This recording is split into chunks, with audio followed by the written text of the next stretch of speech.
بسم اللہ الرحمن الرحیم۔ آج ہم شرک کے موضوع پر دوسری گفتگو کر رہے ہیں، دوسرے طریقے سے کریں گے کہ شرک کے اندر شرک کیسے ہوتا ہے، کیسے کل ہم نے بات کی تھی شرک کی صفات کے اوپر، اللہ تعالیٰ کی شرک، ذات میں شرک کیسے ہوگا، صفات میں شرک کیسے ہوگا۔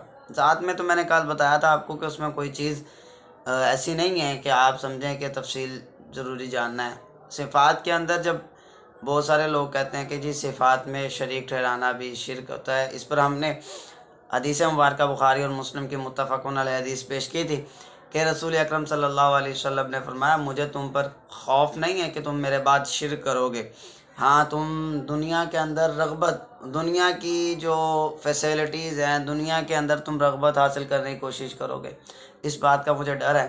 تو یہاں پر تو شرک کی جڑ ہی کاٹ دی نبی رحمت صلی اللہ علیہ وسلم نے۔ آج ہم قرآن مجید سے ایک بڑی پیاری بات آپ کے لیے لے کے آئے ہیں۔ اللہ تعالیٰ نے قرآن مجید کے اندر سورہ نمل کے اندر جو 19ویں پارے کے اندر ہے، 19ویں پارے کے اندر ہے سورہ نمل، اس کے اندر اللہ رب العالمین نے بڑی پیاری بات اپنے جو نیک بندے ہیں ان کے ذکر سے کی ہے۔ اب یہ اللہ اکبر سورہ نمل ہے میرے پاس، اور اس میں سورہ نمل کے اندر حضرت سلیمان علیہ السلام کا ایک واقعہ لکھا ہوا ہے۔ وہ واقعہ بڑا زبردست واقعہ ہے۔ اللہ تعالیٰ نے نا حضرت سلیمان علیہ السلام کو جنوں پر، انسانوں پر، ہواؤں پر، تمام چیزوں پر اللہ رب العالمین نے ان کو ایک ان سب چیزوں کو تابع کیا تھا حضرت سلیمان علیہ السلام کے۔ تو اس کا ذکر یہاں پر ہے۔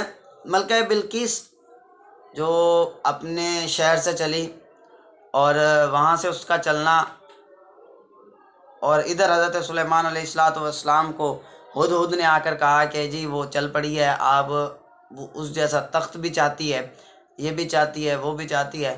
تو حضرت سلیمان علیہ السلام اپنی مجلس میں بیٹھے تھے، مجلس میں بیٹھے ہوئے سلیمان علیہ السلام نے کہا، فرمایا ہے کوئی جو اس کا تخت لے کے آئے، بلقیس کا تخت لے کے آئے؟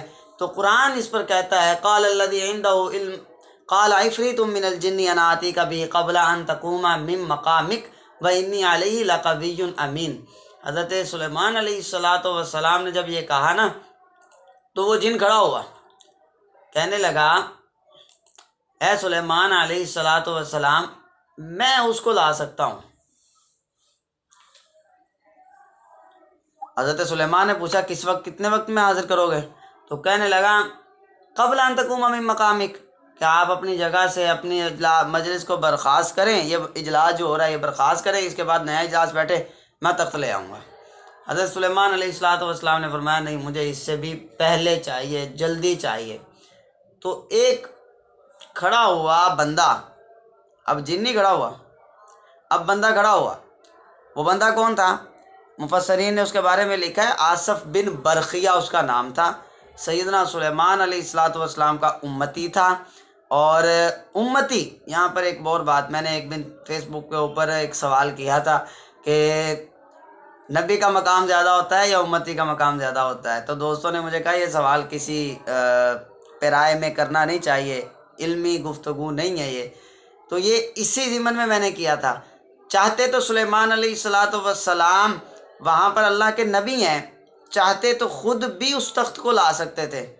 جب جن کی اتنی طاقت ہے کہ وہ ایک مجلس، 1 گھنٹے کی، 2 گھنٹے کی مجلس برخاست ہونے تک وہ لا سکتا ہے، تو سلیمان علیہ السلام کی پاور کتنی ہے؟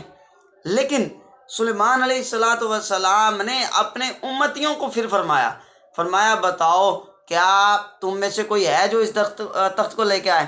تو قرآن کہتا ہے قال الذی عنده علم من الکتاب انا آتیک بہ قبل ان یرتد الیک طرفک، کہ سلیمان علیہ السلام نے جب یہ کہا تو وہ بندہ کھڑا ہوا آصف بن برقیہ، کہنے لگا جی حضور میں تخت لے آتا ہوں۔